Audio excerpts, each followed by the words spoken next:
नमस्कार दोस्तों। तो बताइए कैसे आप सभी लोग। मैं उम्मीद करता हूं कि आप सभी लोग बहुत अच्छे होंगे। तो चलिए एक बार फिर से स्वागत है हमारे YouTube channel Shyam Singh classes में। तो देखिए हिंदी व्याकरण को हम स्टार्ट किए थे और पिछले वीडियो में हम हिंदी व्याकरण के एक महत्वपूर्ण टॉपिक वर्ण को पढ़ रहे थे, जिसमें हम आपको वर्ण के परिभाषा बताए थे। हम आपको बताए थे कि वर्ण दो प्रकार के होते हैं, एक को स्वर वर्ण और दूसरे को व्यंजन वर्ण कहते हैं। तो स्वर वर्ण हम आपको बताए थे।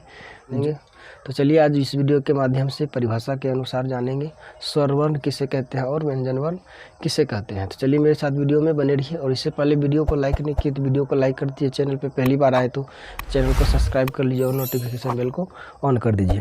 तो चलिए देखते हैं आज स्वर और व्यंजन वर्ण को। तो देखिए स्वर वर्ण किसको बोलेंगे? जिन वर्णों का उच्चारण लगातार हो या बिना किसी अन्य वर्णों की सहायता से हो उसे स्वर वर्ण कहते हैं। यानी परिभाषा कह रहा है कि जिन वर्णों का उच्चारण लगातार हो, यानी जिस वर्ण का उच्चारण लगातार हो। लगातार कहने का मतलब हुआ जब उसका हम उच्चारण करें, उस वर्ण का उच्चारण करें तो क्या हो, साउंड लगातार आना चाहिए, यानी रुकना नहीं चाहिए बीच में। जैसे ओ बोलिए, ओ का उच्चारण कीजिए ओ, उसी प्रकार आ। तो क्या हो रहा है यहाँ पे उच्चारण के समय क्या हो रहा है, साउंड लगातार अगर ओ बोल रहे हैं तो हम शुरू से लेकर अंत तक साउंड ओ का ही आ रहा है यहाँ, यानी बीच में इसके बीच में कहीं भी साउंड रुक नहीं रहा है, यानी शुरू से लेकर अंत तक सिर्फ ओ ही आ रहा है। तो ये सभी क्या है, स्वर वर्ण कहलाएंगे। तो स्वर वर्णों की कुल संख्या देखिए, स्वर वर्णों की कुल संख्या 11 है। तो देखिए कौन कौन से हैं। ओ है, आ है, छोटी ई, बड़ी ई, छोटा ऊ, बड़ा ऊ, री, ए, आई, ओ और औ। ये सभी क्या है, ये सभी स्वर वर्ण है। स्वर वर्णों की कुल संख्या 11 है। याद रखना आपको, स्वर वर्णों की कुल संख्या कितनी है, 11 है। तो चलिए अब जानते हैं स्वर वर्ण के प्रकार को।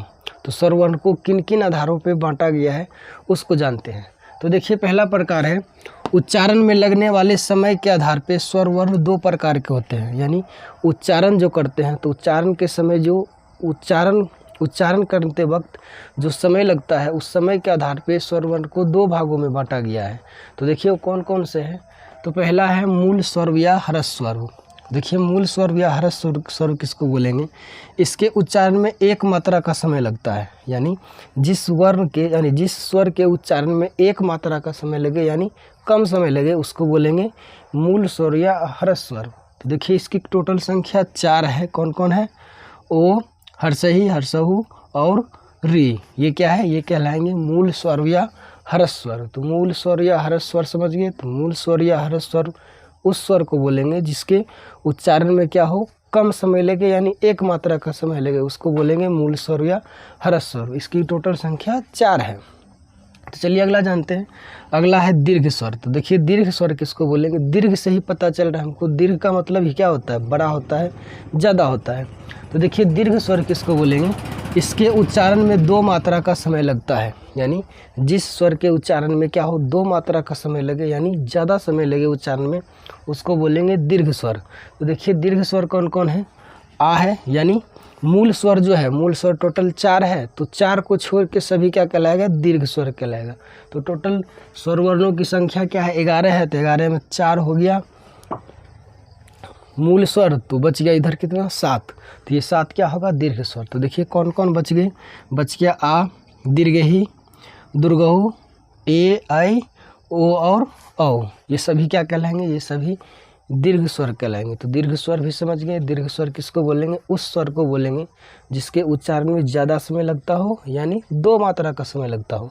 तो चलिए अब जानते हैं इससे आगे स्वर वर्ण को और किन किन आधारों पे बांटा गया है। तो चलिए आगे स्वर वर्ण को जाति के अनुसार बांटा गया है। तो देखिए जाति के अनुसार भी स्वर वर्ण 2 प्रकार के होते हैं। जाति के अनुसार भी स्वर वर्ण को 2 भागों में बांटा गया है। कौन कौन भाग में? एक को बोलेंगे सजाती स्वर और एक को बोलेंगे विजाती स्वर। एक को सजाती बोलेंगे, दूसरा को विजाती स्वर। तो देखिए सजाती स्वर किसको बोलेंगे? इसमें सिर्फ मात्रा का अंतर होता है, यानी सजाती स्वर उस स्वर को बोलेंगे जिसमें सिर्फ क्या हो, मात्रा का अंतर हो। जैसे यहाँ पे देखिए एक है ओ, दूसरा आ है। तो देखिए यहाँ पे सिर्फ क्या है, मात्रा का अंतर है। ये ओ है, ये आ है, ये छोटी ई, ये बड़ी ई। ये छोटा ऊ और बड़ा ऊ, ये सब ये टोटल कहलाएगा सजातीय स्वर कहलाएगा। तो सजातीय स्वर समझ गए। अब देखिए अगला है विजातीय स्वर। तो विजातीय स्वर किसको बोलेंगे? विजातीय स्वर बोलेंगे ये दो भिन्न उच्चारण स्थान वाले स्वर होते हैं, यानी विजातीय स्वर जो होगा वो दोनों अलग अलग उच्चारण स्थान वाले होंगे। सजातीय स्वर जो होते हैं वो एक ही उच्चारण स्थान वाले होते हैं। जैसे ओ आ, ये जहाँ से ओ का उच्चारण हो रहा है वहीं से आ का भी उच्चारण हो रहा है, तो यानी इसका उच्चारण स्थान भी सेम होता है। लेकिन विजातीय स्वर में क्या है? विजातीय स्वर में उच्चारण स्थान क्या है? दोनों का अलग अलग होगा। जैसे यहाँ पे देखिए क्या है, ओ का उच्चारण स्थान कोई और होगा, ई का उच्चारण स्थान क्या है? कोई और है। जब हम आपको बताएंगे उच्चारण स्थान तो उस समय हम आपको क्लियर करेंगे कि किस वर्ण का उच्चारण कहाँ से होता है, वो सब हम आपको बताएंगे। तो देखिए हर्षहु और ओ, तो देखिए क्या है, दोनों अलग अलग है, अलग अलग उच्चारण स्थान वाले स्वर है, तो इसको बोलेंगे विजातीय स्वर। तो विजातीय स्वर को भी समझ गए। तो चलिए एक चीज़ देखिए यहाँ पे नोट में लिखिए आप, संयुक्त या संधि स्वर।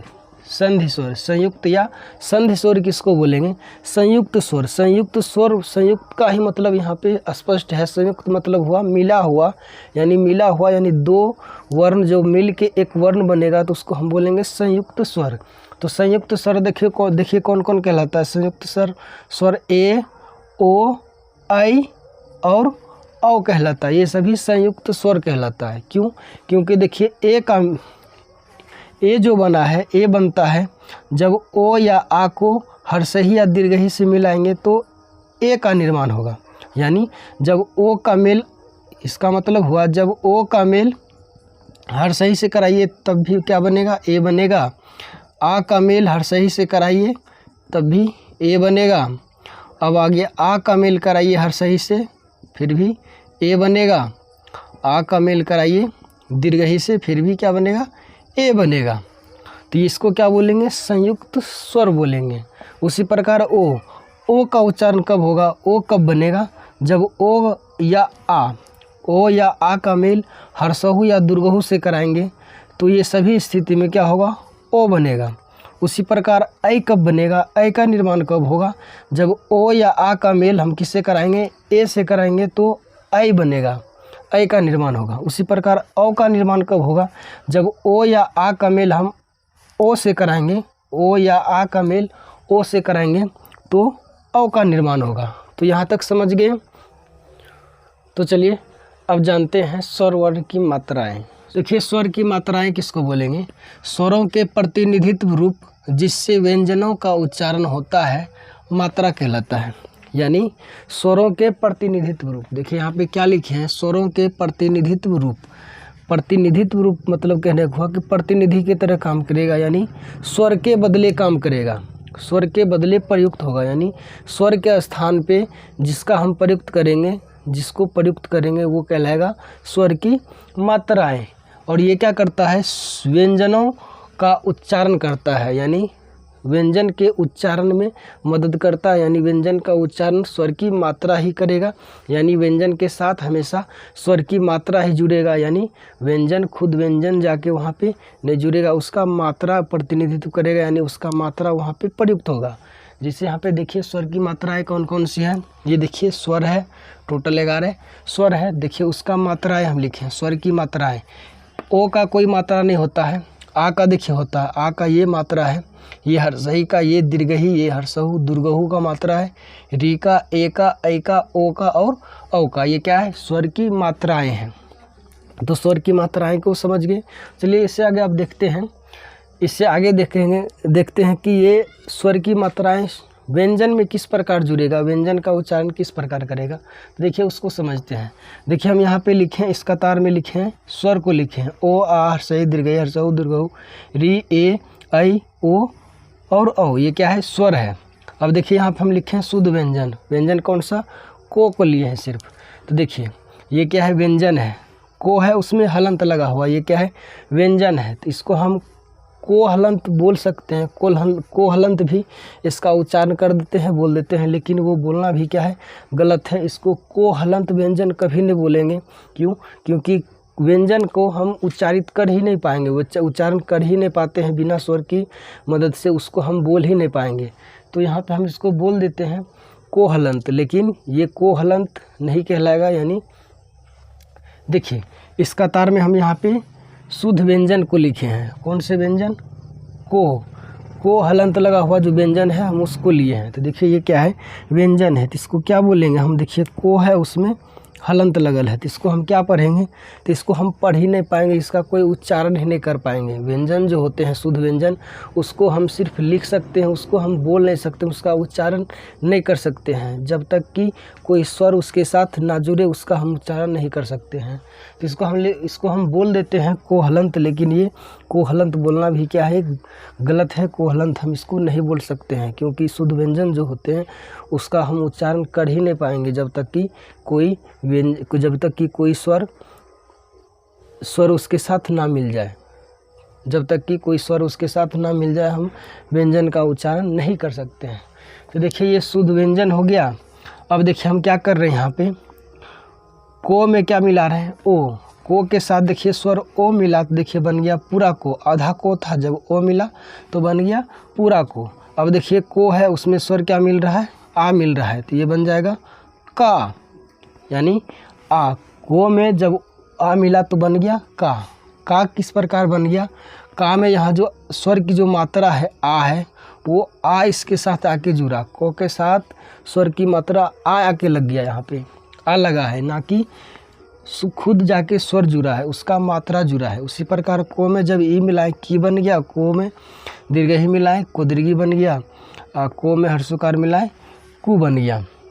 तो देखिए ये इस प्रकार ये क्या बन गया? संयुक्त व्यंजन बन गया। संयुक्त व्यंजन कहने का मतलब हुआ स्वर मिला हुआ वो क्या है? व्यंजन है। इसको संयुक्त व्यंजन बोलेंगे।